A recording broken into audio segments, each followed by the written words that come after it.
सत्तारूढ गठबन्धनको बैठकले संसदमा विचाराधीन विवादास्पद नागरिकता विधेयकलाई अघि बढाउने निर्णय गरेको छ। प्रधानमन्त्री शेरबहादुर देउवाको प्रस्तावमा गठबन्धनले सो निर्णय लिएको सञ्चार मन्त्री ज्ञानेन्द्र बहादुर कार्कीले जानकारी दिनुभयो। बुवा आमा नागरिक तर सन्तानले नागरिकता नपाउने जुन पीडा छ त्यसलाई सम्बोधन गर्दै नागरिकता विधेयकलाई टुङ्गोमा पुर्याउने सहमति भएको कार्कीले बताउनुभयो। केही प्रक्रिया पूरा गरेर नागरिकता विधेयक चाँडै संसदमा पेश गरिने उहाँले बताउनुभयो। बैठकले शान्ति प्रक्रियालाई निष्कर्षमा पुर्याउने विषयमा पनि छलफल भएको उहाँले जानकारी दिनुभयो। साथै देशमा अस्वाभाविक रूपमा बढेको महँगी नियन्त्रणबारे पनि कुराकानी भएको कार्कीले बताउनुभयो। सम्माननीय प्रधानमन्त्रीजीको अध्यक्षतामा गठबन्धनको बैठक बस्यो र यो बैठकमा अहिले विकसित राजनीतिक घटनाक्रमको बारेमा विश्लेषण भयो र मूल रूपले आज सम्माननीय प्रधानमन्त्रीजीले नागरिकताको विधेयकलाई अगाडि बढाउने प्रस्ताव ल्याउनुभएको छ र अहिले हाम्रो समाजमा बुवा नागरिक आमा नागरिक तर उनका सन्तानहरू नागरिकता विहीन भइरहेको अवस्था छ। यसलाई अन्त गर्नका निमित्त अग्रसरता लिनका निमित्त आज निर्णय भएको छ। त्यस्तै गरेर शान्ति प्रक्रियालाई चाँडै नै एउटा निष्कर्षमा पुर्याउनका निमित्त छलफल केन्द्रित भएको छ। त्यसमा कानुन मन्त्रीले शान्ति प्रक्रियाको बारेमा अहिलेसम्म भएको विवरणको बारेमा यो बैठकमा प्रगति के परिस्थिति छ त्यसको प्रतिवेदन समीक्षाका साथ प्रस्तुत गरिएको छ र मूल रूपले आज नागरिकता विधेयकलाई अगाडि बढाउने र शान्ति प्रक्रियालाई चाँडै नै निष्कर्षमा पुर्याउने बारेमा छलफल केन्द्रित भयो। कहिले संसदमा कहिले पेश हुन्छ अब विधेयक? यसको केही प्रक्रियाहरू छ, त्यो प्रक्रियाहरू पुरा गरेर चाँडै नै पेश हुन्छ। अनि यो सरकार पुनर्गठनको विषयमा पनि कुराकानी गरेर बैठकमा आज सरकार पुनर्गठनको तर्फ होइन, आज यिनै विषयहरूमा छलफल भएको छ र अहिले विविध कारणले महँगी भएकोले कुराहरू आइरहेको छ। यसबारेमा पनि छलफल भनेको मन्त्री परिषद फेरबदलको विषयमा केही पनि कुरा उठेन आज त्यसतर्फ छलफलमा। अनि एसएसपीको विषयमा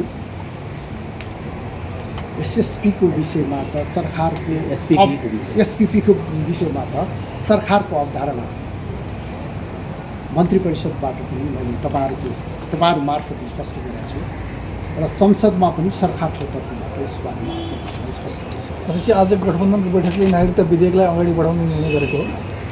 नागरिकताको विधेयकलाई अगाडि बढाउने निर्णय गरेको छ र खास गरेर बुवा आमा नेपाली नागरिक तर उसका सन्तान नागरिकता विहीन रहेको जुन अवस्था छ त्यसले समाजमा जुन पीडा पुर्याएको छ र उहाँहरूलाई जुन पीडा छ त्यसबाट मुक्ति दिनु हाम्रो कर्तव्य हो। अनि अब प्रदेशको संसदीय इलेक्सनको कुरा छ, त्यसमा पनि गठबन्धन कसरी गर्ने भन्ने विषय पनि छलफल भएको होला नि।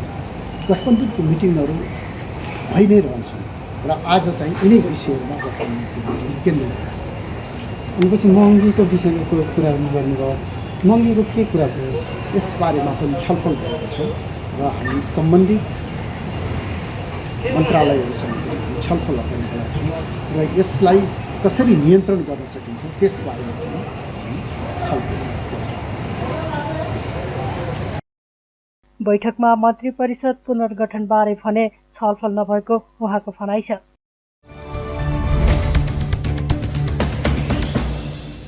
नेकपा एकीकृत समाजवादीले पार्टीबाट गएका मन्त्री परिवर्तन गर्ने विषयमा ढिलाइ भएको भन्दै प्रधानमन्त्रीको ध्यानाकर्षण गराउने निर्णय गरेको छ। पार्टी कार्यालय तीनकुनेमा बुधबार बसेको समाजवादीको सचिवालय बैठकले मन्त्री परिवर्तन गर्न ढिलाइ भएको भन्दै प्रधानमन्त्रीको ध्यानाकर्षण गराउने निर्णय गरेको सम्मानित नेता झलनाथ खनालले जानकारी दिनुभयो। बैठकले मन्त्री परिवर्तनको निर्णय तुरन्त कार्यान्वयन गराउन समेत ध्यानाकर्षण गराउने निर्णय गरेको उहाँले बताउनुभयो। आज सचिवालयको बैठक बसेको थियो। त्यो बैठकले हामीले अब तुरुन्तै पोलिट ब्युरोको बैठक, केन्द्रीय कमिटीको बैठक र केन्द्रीय परिषदको बैठक हामी गरिरहेका छौँ। त्यसको तयारीको बारेमा हामीले कुराकानी गऱ्यौँ। साथसाथै अहिले जो मन्त्री मण्डलमा हाम्रो टिमलाई बदल्ने भनेर हामीले जो निर्णय गरेका छौँ, त्यो निर्णयलाई सरकारले अहिलेसम्म किन कारवाही गर्न सकेन, किन कार्यान्वयन गर्न सकेन र तुरुन्तै कार्यान्वयन गर्नु पर्यो भनेर चाहिँ नि हामीले त्यो पनि निर्णय गरेका छौँ। त्यस्तै बैठकमा पोलिट ब्युरो, केन्द्रीय कमिटी र केन्द्रीय परिषद बैठकको तयारीका बारेमा पनि छलफल भएको खनालले जानकारी दिनुभयो।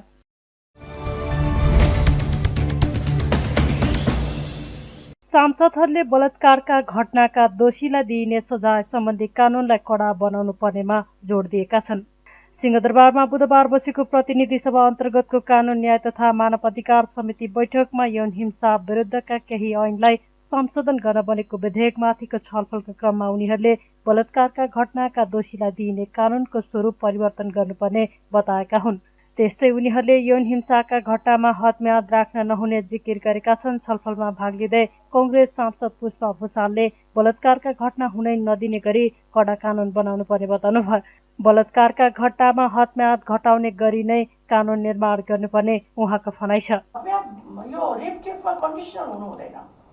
यो रेप केसमा कन्डिसनल रेप केसको घटना घटिसकेपछि 1 वर्षभित्र 2 वर्षभित्र मात्रै न्यायको लागि जान पाउने भनेर यो रेप केसमा कन्डिसनल हुनु हुँदैन। यो यति गम्भीर घटना हो कि यसमा कन्डिसन राख्नु हुँदैन। समयको पाबन्दीले यसलाई त्यसपछि समयमा हदम्याद सकिसकेपछि यो घटनाले उन्मुक्ति पाउने, यो घटना चाहिँ अब पीडितले न्याय नै नपाउने भन्ने घटनाको प्रकृति हेर्दाखेरि त्यो छैन। तर पनि म यो निवेदन के गर्न चाहन्छु भने निश्चय नै रेप केसमा विभिन्न भनौँ निरपराधीहरू फस्न सक्ने सम्भावनाहरू भएका कुराहरू विभिन्न आएको छ र घटनाको प्रकृति जुन माननीय रेखा शर्मा अरू मान्यजीहरूले भन्नुभयो, घटनाको प्रकृतिलाई कुन घटनाको प्रकृतिलाई हामीले रेप भन्छौँ र कुन घटनाको प्रकृतिलाई रेप नभन्ने भन्ने कुराहरू पनि छ। किनभने हामीले म्यारिटल रेप जस्ता कुराहरू पनि भनौँ न कानुनबाट हामी उल्लेख गरिसकेका छौँ भने यो रेप केसको घटनाको प्रकृतिका कुराहरूलाई पनि हामीले व्याख्यात्मक ढङ्गबाट यदि उल्लेख गर्न सक्यौँ भने मलाई के लाग्छ नि झुट्टा उजुरी कसैमाथि पनि पर्दैन। तर पनि समग्र निष्कर्ष के हो भने जबरजस्ती गर्ने भनेको यो अत्यन्त गम्भीर अपराध भएको हुनाले यसलाई जरैदेखि घटना घट्नै नदेख्ने गरी हामीले कानुनबाट डराउन दिनैपर्छ। कानुनको दण्डबाट हामीले डराउनै दिनैपर्छ अपराधीलाई। त्यो हिसाबबाट पनि यो हदम्यादलाई चाहिँ हटायो भने घटनाको प्रकृतिलाई बरु व्याख्या गरौँ, छलफल गरौँ, कस्तो घटनाक्रमलाई हामीले रेप भन्ने, कस्तो घटनालाई नभन्ने भन्ने कुरालाई बरु हामी व्याख्या गरौँ। तर मलाई के लाग्छ नि यो अपराधको प्रकृति हेर्दाखेरि यसलाई कन्डिसन राख्नु हुँदैन। त्यही भएर यसलाई हदम्याद हटाउने किसिमबाटै हामी जानुपर्दछ भनेर अन्तमा मैले निवेदन के गरेँ भने हामी यो बलात्कारको घटनामा हदम्याद राख्नु हुँदैन भन्दै जाँदाखेरि बाहिर एउटा अफवाहहरू के आउँछ भन्दाखेरि यो त पास भइसकेपछि लागू हुने हो नि। यो कानुन भनेको त पास गरिसकेपछि मात्रै लागू हुने विषयवस्तु हो। त्यसतर्फ पनि हामी जान जरुरी हुन्छ। लागू भइसकेपछि मात्रै यसलाई तत्काल लागू गर्ने र तत्काल लागू गरिसकेपछि त्यो घटनाले बल्ल आफ्नो कारबाहीहरू अगाडि बढाउने हुन्छ। त्यस्तै कांग्रेसकी सांसद डिला संग्रौलाले कुनै घटनाहरू तत्काल बाहिर आउन नसक्ने भन्दै जबरजस्ती करणीमा हदम्याद घटाउनु पर्ने बताउनुभयो। र विशेष गरी हाम्रो संशोधनले यौन हिंसा विरुद्ध जबरजस्ती जुन करणीमा दण्ड सजायलाई चाहिँ बढाउनु पर्छ भनेर केही दफा कोड गरेर यहाँ राखिएको छ। दोस्रो हामीले चाहिँ यो जबरजस्ती करणीको मुद्दामा चाहिँ हदम्याद चाहिँ हटाउनु पर्छ भनेर चाहिँ संशोधन हालेको छ। यो हाल्नुको मेरा 2-4वटा कारण छन् सभापतिज्यू। पहिलो कारण के हो भनेपछि यौन हिंसा जबरजस्ती करणी संशोधन जुन इजुरी दिने म्याद जुन अपराध संहिता ऐन 2074 को दफा 229 अनुसार यदि कसैलाई जबरजस्ती करणी गरेको छ भने पीडितले त्यो कसुर भएको मितिले 1 वर्षभित्रमा चाहिँ दर्ता गरिसक्नुपर्छ भनेको छ। यसैमा चाहिँ हाम्रो ध्यान आकर्षण भएको छ।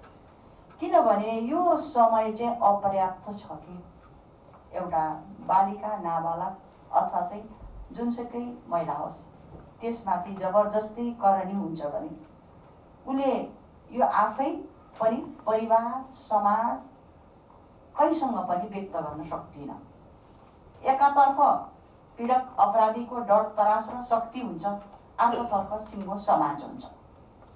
त्यसैले यो व्यक्त नगर्ने अवस्थाले गर्दा चाहिँ यो हदम्यादलाई हटाउनुपर्छ भन्ने हाम्रो मान्यता। दोस्रो चाहिँ जबरजस्ती करणी सम्बन्धी जुन अपराध छ यो एउटा मानवता विरोधी अपराध हो। यो एउटा चाहिँ निन्दनीय, घृणित, पीडादायी, हिंस्रक, जघन्य अपराध हो। त्यसैले गर्दा यस्तो अपराधलाई हामीले सीमाभित्र उजुरी गर्न जाउँ, सीमाको घेराभित्र राख्यौँ भने चाहिँ के हुन्छ? पीडितले सीमाभित्र उजुरी गर्न जान सक्दैन।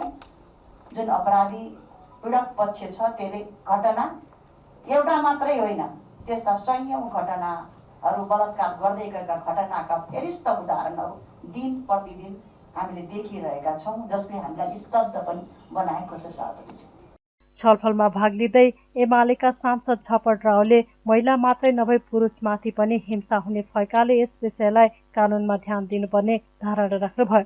अब यौन व्यवसायको विषयमा पनि छलफल चलाउनु पर्ने उहाँको भनाइ छ। उहाँले जबरजस्ती करने यौन हिंसाका बारेमा आवश्यक व्याख्या गर्न आवश्यक रहेको तर्क गर्नुभयो। महिला माथि मात्रै हिंसा भइरहेको छ भन्ने निचोडका रूपमा यसरी आएको जस्तो मलाई लाग्छ। अनि त्यसैले यसलाई म पछि छलफलमा उहाँहरूको उसमा त्यसपछि जाउँला। मैले यसपछि सरल र अनि त्यसपछि हेरेँ नेपालमा अनि यो बिचमा कुन कुन उमेरका समूहका लागि कति कति अनि त्यसरी सङ्ख्या रहेछ, कुन कुन के अरे वार्षिक वर्षमा भनेर मैले त्यो पनि हेरेँ, सरल र हेरेँ। म मान्यज्यूहरूलाई यो पनि चाहिएपछि तथ्याङ्कसहित मैले अनि तथ्यसहित लिएँ मैले। अनि जुन जस्तै तपाईँको 10 वर्ष मुनिदेखिकाहरूको अवस्था के छ, 10 देखि 14 का अवस्था के छ, 14 देखि 16 को अवस्था के छ, अनि 16 देखि 18 को अवस्था के छ, जो नेपालको कानुनले बिहे गर्नु योग्य भए भनेका उमेरकाहरूको अवस्था के रहेछ, र त्यसपछि अनि अब जो अनि योग्य भइसकेपछिकाहरूको अवस्था अनि त्यो कस्तो विकृतन भइरहेको छ, बिहे के हो र यौन व्यवसाय के हो, यसका बारेमा पनि अब मुलुक छलफल गर्नुपर्छ कि पर्दैन। यो तथ्याङ्कले यो रिपोर्टले त्यतातिर हामीलाई डोर्याइरहेको छ। हामी ढुक्कले किन भन्दा समाज जता गइरहेको छ, समाजका बारेमा हामी कानुन बनाउँदैछौँ भनेदेखि यसमा निर्धक्क ढङ्गले छलफल गर्नुपर्छ भन्ने मलाई लाग्छ। होइन भनेदेखि हामी अनि त्यही जसरी तपाईँहरूको अहिलेसम्मको कानुनमा यो टुक्रा टाक्री ढङ्ग जस्तै जे छ त्यसै गरी जान्छ भन्ने मलाई लाग्छ। यो तथ्याङ्कले भयावह अवस्था देखाउँछ मान्य सभापति। त्यसै गरी अब मैले यसमा गरिहाल्छु। त्यसै गरी तपाईँको पहिलो त्यसको आवश्यकता देखिन्छ। त्यसै गरी जुन यसले कोड गरेको मुलुकी अपराध संहिता 74 को जुन छ यसको अनि त्यसपछि परिच्छेद 18 करणी सम्बन्धी कसुर, यसको जम्मै हेरेँ यो यति 22 अनि त्यसपछि हामी कानुन बनाउँछौँ, यही कानुन हेरेर अनि त्यसपछि हामी यसको निरूपण खोज्छौँ, यसबाट अनि न्याय खोज्छौँ। हामीभन्दा दुनियाँमा मूर्ख कुन छ मान्य सभापति हो। त्यसैले अहिले मैले त्यसैले यसले छलफलको माग गर्यो, जबरजस्ती करणी केलाई भन्ने, अनि त्यसपछि गएर अनि त्यसपछि तपाईँको यो हिंसा केलाई भन्ने, यसको माग गरेको हुनाले यसलाई छलफल गरियोस् भन्ने म कुरा राख्न चाहन्छु। जुन वर्ष उमेरका जुन तपाईँहरूले यो लेख्नु भएको छ र पछाडिपट्टि अनि त्यसपछि हामी कहिलेकाहीँ बढी हौसिएर अनि आशयकरणीका सन्दर्भमा छलफल गर्नुपर्ने होला, बलात्कार केलाई भन्ने, त्यसका बारेमा त्यो अमूर्त कुरा होइन। यो त नत्र भया के अरे यसलाई सबैलाई अनि त्यसपछि एउटै गालोमा हालिदिने अनि शिकार बनाइदिने अनि समाज अनि कतातिर जान्छ। त्यस्तै समिति सदस्यहरूले बालिका तथा किशोरीमाथि हुने हिंसाका घटनाका मुद्दालाई छिनोफानो गर्ने गरी कानुन निर्माण हुनुपर्ने धारणा राखेका थिए।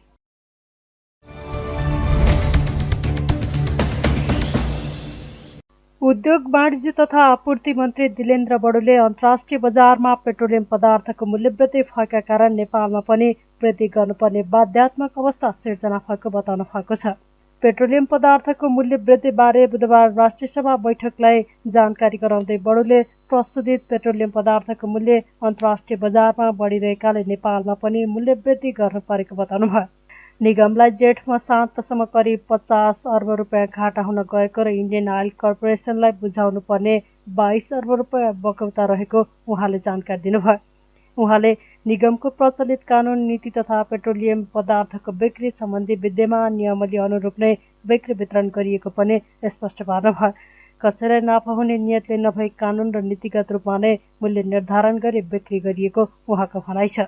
पेट्रोलियम पदार्थको बिक्रीबाट निगमलाई भइरहेको र थप नोक्सानीलाई मध्यनजर गर्दै मूल्य निर्धारण गर्न निगमको अधिकार सम्पन्न सञ्चालक समितिको मिति 2079 अषाढ 5 गतेको बैठकबाट मिति 2079 अषाढ 6 गतेदेखि लागू हुने गरी पूर्व निर्णय अनुरूप नै पेट्रोल र डिजेलमा रु 10 घटाई पेट्रोलमा रु 21 र डिजेल र मट्टीतेलमा रु 27 र हवाई इन्धनमा रु 19 ले वृद्धि गरी पेट्रोल रु 179, डिजेल मट्टीतेलको रु 192 र हवाई इन्धनको रु 185 नयाँ खुद्रा मूल्य कायम गरिएको हो। मूल्य वृद्धिको कारण सर्वसाधारणलाई पर्न जाने मर्काप्रति सचेत भई आम नागरिकले प्रयोग गर्ने एलपी ग्यासमा निगमलाई प्रति सिलिन्डर 751 रुपियाँ घाटा भइरहँदा समेत कुनै मूल्य वृद्धि नगरी यथावत राखिएको छ। विगत केही समय यता अन्तर्राष्ट्रिय बजारमा पेट्रोलियम पदार्थको मूल्य निरन्तर बढिरहेको र मूल्य समायोजन नगर्दा निगमलाई जेठ मसान्तसम्म करिब रु 50 अर्ब घाटा हुन गएको र इन्डियन आयल कर्पोरेसनलाई बुझाउनु पर्ने रु 22 अर्ब बक्यौता रहेको बेहोरा समेत जानकारी गराउन चाहन्छु। इन्डियन आयल कर्पोरेसनलाई पेट्रोलियम पदार्थ खरिद बापत तिर्नुपर्ने बक्यौता रकम बढ्दै जान नदिन र आपूर्ति व्यवस्था सहज र सुचारू बनाइराख्न लागत अनुरूप नै मूल्य समायोजन गर्दै जानुपर्ने बाध्यात्मक स्थिति सिर्जना भएको कारण मूल्य वृद्धि गरिएको यस सदनलाई जानकारी गराउन चाहन्छु।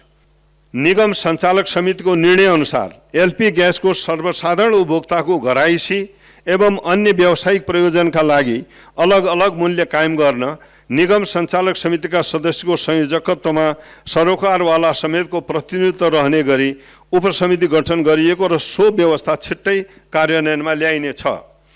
यसका साथै नेपालमा पेट्रोलियम पदार्थ र एलपी ग्यासको आपूर्ति प्रणाली सहज, व्यवस्थित, पारदर्शी र प्रभावकारी बनाउन नेपाल सरकारले अपनाउनु पर्ने अल्पकालीन र दीर्घकालीन नीतिगत, कानुनी एवं संस्थागत सुधारका लागि विषयवस्तुहरू समावेश गरी प्रतिवेदन पेश गर्न नेपाल सरकार मन्त्री परिषदबाट राष्ट्रिय योजना आयोगका उपाध्यक्षको नेतृत्वमा उच्चस्तरीय अध्ययन कार्यदल गठन गर्ने निर्णय गरेको विषय समेत सम्मानित सदनमा जानकारी गराउन चाहन्छु। सम्माननीय अध्यक्ष महोदय, बजारको प्रभावकारी अनुगमन नभएको बारे मान्यज्यूहरूले उठाउनु भएको विषयको सन्दर्भमा चालु आर्थिक वर्षको श्रावणदेखि 2079 अषाढ 6 गतेसम्म कुल 2835 व्यापारिक फर्महरूमा अनुगमन निरीक्षण गरी 1243 फर्महरूलाई विभिन्न कसुरमा कारवाही गरी रु 1,58,01,000 जरिवाना गरिएको छ भने म्याद नागेका रु 54,56,000 मूल्य बराबरका माल वस्तुहरू नष्ट गरिएको छ। यो बढ्ने र घट्दा घट्ने यो 2071 सालदेखि स्वीकृत रहेको अटोमेसनमा जान्छ नै, तर यसो गर्दा कहिलेकाहीँ बढ्दाखेरि अघिल्लो स्टकभन्दा बढाएर बेच्दाखेरिको जुन नाफाको अवस्था छ त्यहाँ कुनै समस्या हो कि भन्ने प्रश्न उठिरहेको छ, स्वाभाविक कुरा हो। तर त्यस्तै अचानक घट्दाखेरि पहिले बढेको मूल्यमा लिएको स्टकलाई घटेको मूल्यमा बेच्नु पर्दा घाटा हुने जुन क्षतिपूर्ति छ त्यसले कसले दिने, यो सम्बन्धमै अहिलेको नियमावलीले गरेको व्यवस्था के रहेछ भने घट्दाखेरि हुने नफा र बढ्दाखेरि हुने क्षति यी दुवै निगम त्यसका लागि जिम्मेवार हुने छैन र विक्रेताले बेहोर्नु पर्नेछ भन्ने अहिलेसम्मको विद्यमान नीतिले गरे व्यवस्था अनुसार भइरहेको छ र त्यो हुन नपाओस्, त्यसमा कुनै त्रुटि हुन नपाओस् भनेर सरकार सचेत छ। अनुगमनको व्यवस्था पनि जरुर पनि यस सन्दर्भमा गरिएको छ। मन्त्री बडुले नेपालमा पेट्रोलियम पदार्थ र एलपी ग्यासको आपूर्ति प्रणाली सहज, व्यवस्थित, पारदर्शी र प्रभावकारी बनाउनका लागि अध्ययन गर्न उच्चस्तरीय अध्ययन कार्यदल गठन गर्ने निर्णय गरिएको बताउनुभयो।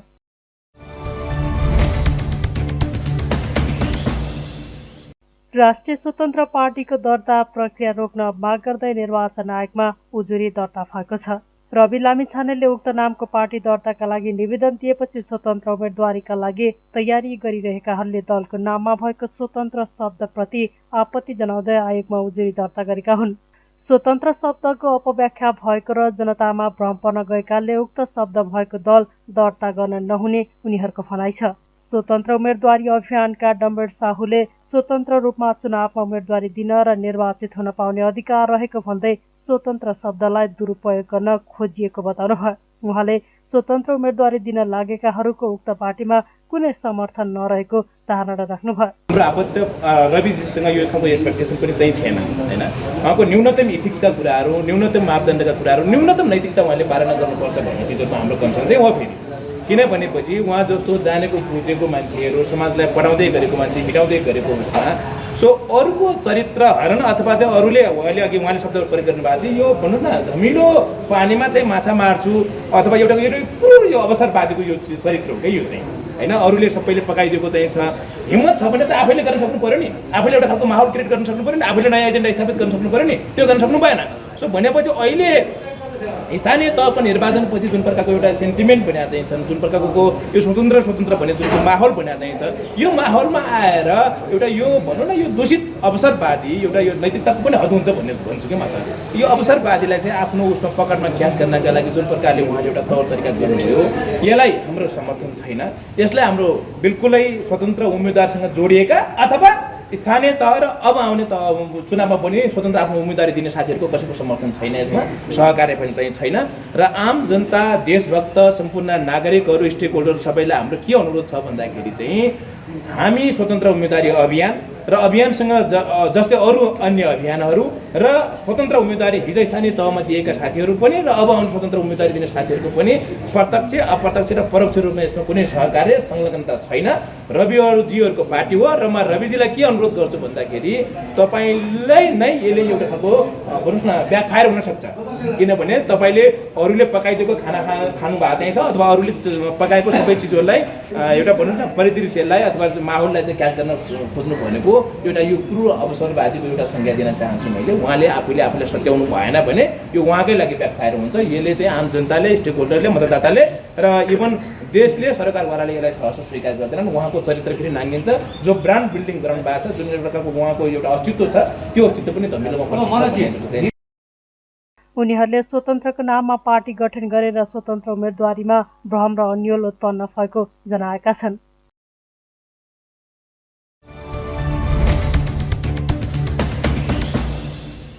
झापाको बीएनसी मेडिकल कलेज र मोरङको नोबेल मेडिकल कलेजले स्वास्थ्य बिमा कार्यक्रम रोक्ने जनाएको छ।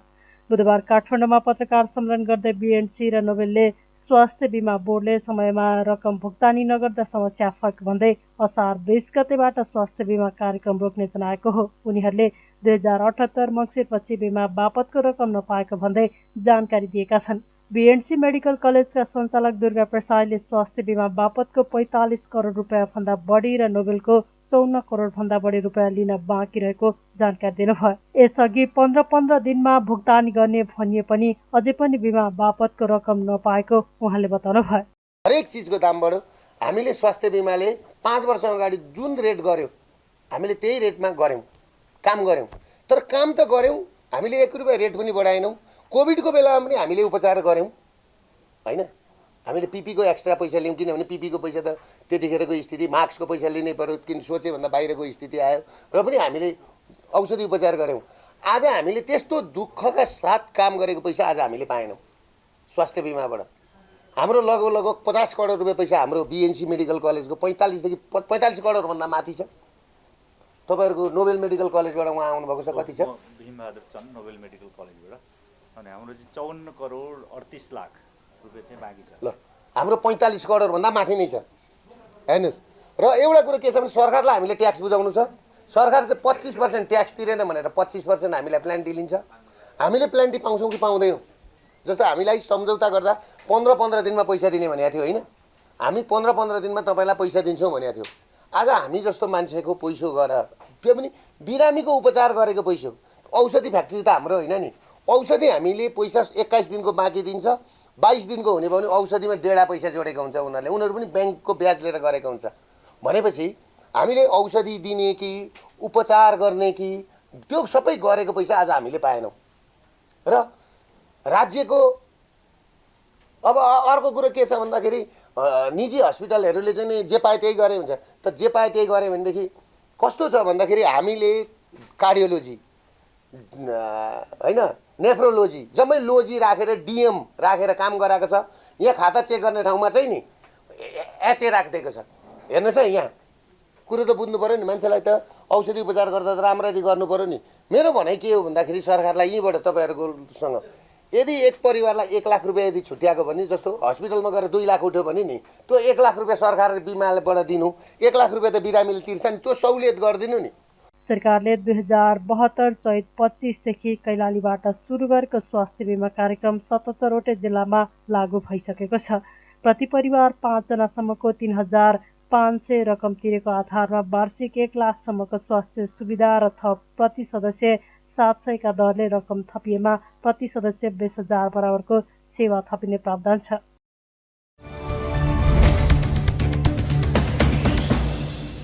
खेतीपातीको समयमा पनि मल नपाएको भन्दै किसानहरू आन्दोलनमा उत्रिएका छन्। बुधबार काठमाडौँको माइती घरमा किसानहरूले रासायनिक मलको अभाव र पेट्रोलियम पदार्थमा भएको चर्को मूल्य वृद्धि र महँगी विरुद्ध प्रदर्शन गरेका छन्। प्रदर्शनमा उत्रेका किसानहरूले मलमा भइरहेको कालोबजारी अन्त्य गरेर किसानलाई तुरन्त मल बिउको व्यवस्था गर्न लगायतका प्ले कार्ड प्रदर्शन गरेका थिए। त्यस्तै उनीहरूले मल अभावका कारण रोपाई गर्न नपाएको भन्दै सडकमा नै धानको बिउ रोपेका थिए।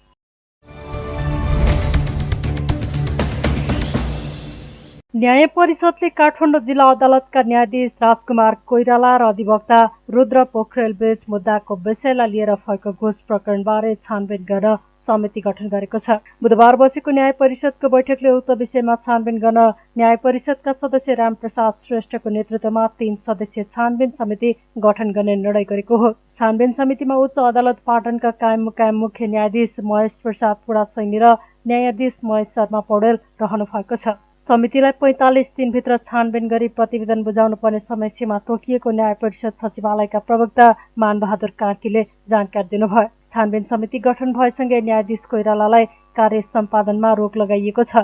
कोइरालाले जहाँ दरबन्दी छ त्यहीबाट तलब बुझ्ने तर कुनै काम गर्न नपाउने प्रवक्ता कार्कीले बताउनुभयो।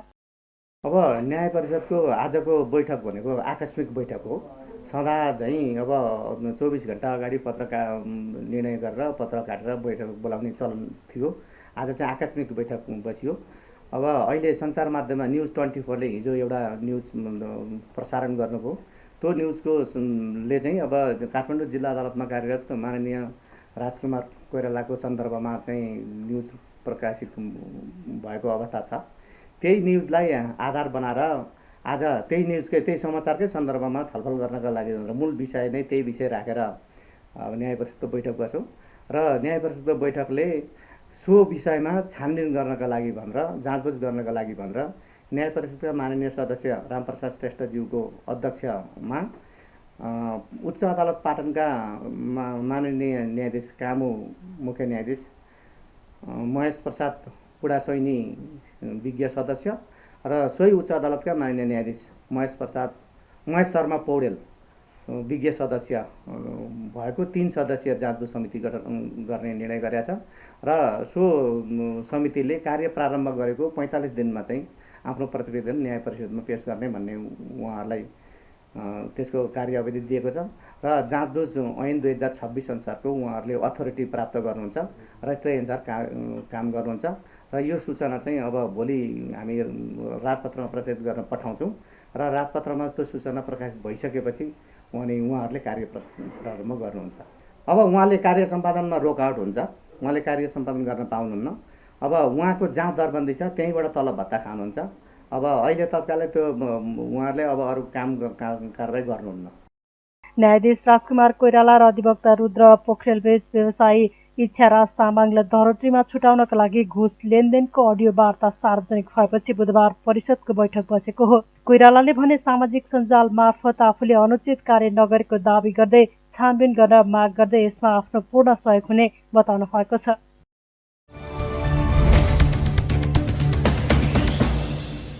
नेपाली कांग्रेसका नेता प्रकाश मान सिंहले नेपालमा मूल्य मान्यताको राजनीति हराउँदै जान थालेको बताउनु भएको छ। गणेशमान सिंह फाउन्डेसनले बुधबार चाक्सीबारीमा प्रजातन्त्र स्थापना पुनर्स्थापना एवं सम्वर्धनका लागि योगदान गरेकाहरूको सम्मानमा आयोजित कार्यक्रममा बोल्दै उहाँले नेपाली राजनीति मूल्य भन्दा शक्ति केन्द्रित हुन थालेको बताउनु भएको हो। नेता सिंहले प्रजातन्त्र स्थापनाका लागि योद्धाहरूले गरेको योगदानको चर्चा गर्नुभयो। अब यो पुरानो स्टाइलको चाहिँ प्रिन्ट मिडिया त किताबको आर्टिकल्सहरूबाट त्यो त छ, तर अब माध्यम भनेको के हो भन्दाखेरि यो चाहिँ अब भनौँ न यो चाहिँ भर्चुअल वर्ल्ड भनेर भन्छ, सोसियल यो चाहिँ जुन नेटवर्किङको कुरा आइरहेको छ, यो चाहिँ जुन भनौँ न डिजिटल जमानामा चाहिँ के अनुसार चाहिँ अब गणेशमान सिंह फाउन्डेसनले बिस्तारै उहाँको चाहिँ जुन मेरो पानाका कथामा आधारित त्यो चाहिँ इलेक्ट्रोनिक मिडियाबाट पनि सोसियल नेटवर्कबाट पनि त्यसलाई चाहिँ प्रोपोगेट गर्ने, किन भन्दाखेरि युवाहरू आजकल चाहिँ अब यस्तो भोलम पुस्तक यो चाहिँ हेर्नलाई फुर्सद पनि नहुने हो कि के हो, इन्ट्रेस्टमा पनि भर पर्ने हो।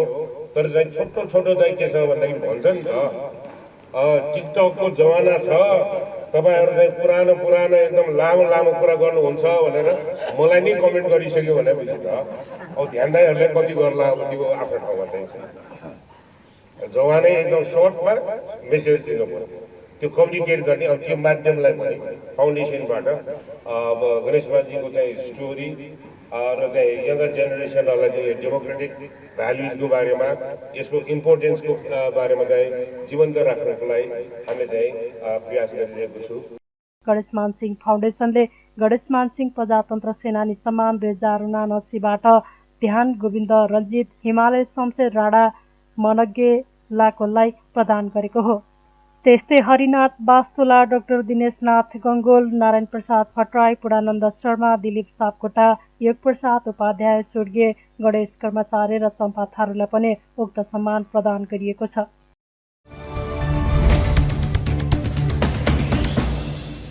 नेकपा एकीकृत समाजवादीका सम्मानित नेता झलनाथ खनालले पेट्रोलियम पदार्थमा भएको मूल्यवृद्धि फिर्ता लिएर सरकारले जनताको जनजीवन सहज बनाउनु पर्ने बताउनु भएको छ। बुधबार समाजवादी प्रेस संगठनले काठमाडौँमा जननिर्वाचित प्रतिनिधिहरूलाई बधाई तथा शुभकामना दिन आयोजित कार्यक्रममा खनालले पेट्रोलियम पदार्थमा भएको व्यापक वृद्धिले हर क्षेत्रमा मूल्यवृद्धि हुने भएकाले फिर्ता लिनुपर्ने बताउनु भएको हो। उहाँले जनतालाई सहुलियत प्रदान गरेर राज्यले राहत दिनुपर्ने बताउनु भयो। त्यस्तै उहाँले स्थानीय तहको निर्वाचनमा राष्ट्रव्यापी रूपमा उम्मेद्वार उठाउन नसक्दा कम मत आएको भन्दै आफ्नो पार्टीसँग 20 लाखभन्दा बढी मत रहेको दावी गर्नुभयो। त्यस्तै गठबन्धनले अपमानजनक व्यवहार गरेकै कारण पनि कम मत आएको उहाँको भनाइ छ। यहाँ पनि महँगी बढ्यो, अब तेलको मूल्यमा व्यापक वृद्धि भएको छ अहिले, जसले गर्दा अब सेवामा वृद्धि हुन्छ, हर चिजमा अब मूल्य वृद्धि हुन्छ। यसका विरुद्ध हामीले आवाज उठाउनुपर्छ। यो मूल्य वृद्धिले जनताको ढाड सेक्छ। नेकपा एकीकृत समाजवादी यो मूल्य वृद्धिका पक्षमा छैन। अविलम्ब सरकारले यो मूल्य वृद्धिको बारेमा हेरफेर गर्नुपर्छ, जनतालाई सहुलियत दिनुपर्छ भनेर हामीले दृढतापूर्वक हामीले माग गर्नुपर्छ। र हाम्रा जनप्रतिनिधिहरूले पनि आफ्नो ठाउँमा यो सवाल उठाउनु जरुरी हुन्छ। राष्ट्रव्यापी रूपमा हाम्रा उम्मेदवारहरू उठाउन सकेको भए अहिले हामीले 9 लाख जो भन्छौँ नि, 9 लाख होइन, हामी 20 लाखभन्दा बढी मत छ हाम्रो। हेर्नुहोस्, त्यो 20 लाखभन्दा मत हामीले सङ्कलन गर्न सकेनौँ। यसमा हाम्रा पनि केही त्रुटि कमजोरीहरू रहे र त्यो गठबन्धन जुन हो त्यो गठबन्धनले हामीलाई त बिल्कुलै अपमान गर्यो। त्यो अपमानपूर्ण ढङ्गले चाहिँ व्यवहार गरिएको हुनाले हामीले जति मत प्राप्त गर्नुपर्ने थियो त्यति मत पनि प्राप्त गर्न सकेनौँ, त्यति सिट पनि प्राप्त गर्न सकेनौँ। खैर, यी कमजोरीहरूको कुराहरूलाई हामीले समीक्षा गरेर अगाडि बढ्नुपर्ने आवश्यकता छ। तर जति उपलब्धिहरू प्राप्त गरेका छौँ त्यो उपलब्धिलाई दृढतापूर्वक रक्षा गरेर त्यसलाई अधिकतम रूपले एउटा चाहिँ देश, जनता, राष्ट्र परिवर्तन र समाजवादको हितमा हामीले प्रयोग गरेर अगाडि जानुपर्छ। र कमेडहरू थोरै सङ्ख्या हुनुहुन्छ, तर तपाईँहरू आगोको फिलुङ्गो जस्तै हो। खनालले जनताको समस्यालाई बुझेर काम गर्न जनप्रतिनिधिलाई निर्देशन समेत दिनुभयो।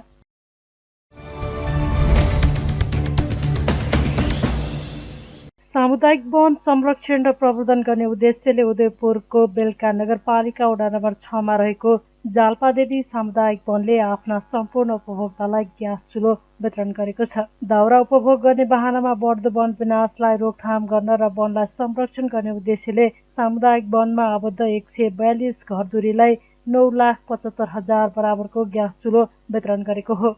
जाल्पादेवी सामुदायिक वनले बुधबार एक कार्यक्रमको आयोजना गरेर बेलका नगरपालिका वडा नम्बर 6 का वडा अध्यक्ष वसन्त मगरको प्रमुख आतिथ्यमा ग्यास चुलो वितरण गरेको हो। वनको आन्तरिक आम्दानीबाट ग्यास चुलो वितरण गरिएको हो। दाउरा काट्ने भन्दै उपभोक्ताहरूले वनमा लाथ्रा काट्ने गरेको भन्दै वन तथा बाथरुम संरक्षण गर्ने उद्देश्यका साथ उपभोक्तालाई ग्यास चुलो वितरण गरेको जाल्पादेवी सामुदायिक वनका अध्यक्ष हिराजङ राईले बताउनुभयो। हामीले अहिले ग्यास चुलो वितरण गरिरहेको छौँ र ग्यास चुलो वितरण गर्नुको मुख्य उद्देश्य भनेको यहाँका जनताहरूलाई प्रत्यक्ष रूपमा लाभ हुने ढङ्गबाट यहाँ वन विनाश रोक्नको निमित्त विशेष गरेर जङ्गलमा दाउरा काट्नका लागि दाउरा अलिकति काँचो दाउरा काट्ने भएको हुनाले पनि त्यो हिसाबले गर्दा त्यो रोकथाम गर्नका लागि पनि हामीले यो कार्यक्रम आयोजना गरेको छौँ। 261 हेक्टर क्षेत्रफलमा फैलिएको उक्त जाल्पा सामुदायिक वन संरक्षण गर्न स्थानीय उपभोक्ताको अग्रसरतामा यसअघि वृक्षारोपण समेत गरिएको थियो। उक्त वनको आमदानीबाट विगतमा सडकको ट्र्याक खोल्ने, विद्यालय व्यवस्थापनको निम्ति बजेट विनियोजन गर्ने र स्थानीय क्लबका खेलाडीलाई जर्सी सहयोग गर्ने जस्ता सामाजिक उत्तरदायित्वको काम गरिँदै आएको थियो। सामुदायिक वनको अग्रसरतामा आफ्नो उपभोक्तालाई जीविकोपार्जन गर्ने उद्देश्यले वितरण गरेको ग्यास चुलोले आगामी दिनमा सामुदायिक वनको संरक्षण हुने बेलका नगरपालिका वडा नम्बर 6 का वडा अध्यक्ष बसन्त मगरले बताउनुभयो। दाउरा प्रयोग गरी चुलो बाल्दा धुवाले मानिसको स्वास्थ्यमा समेत असर पार्ने भएकोले उपभोक्ताको स्वास्थ्यलाई समेत ख्यालमा राखी आधुनिक ग्यास चुलो वितरण गर्ने कार्य उदाहरणीय रहेको स्थानीयले बताएका छन्।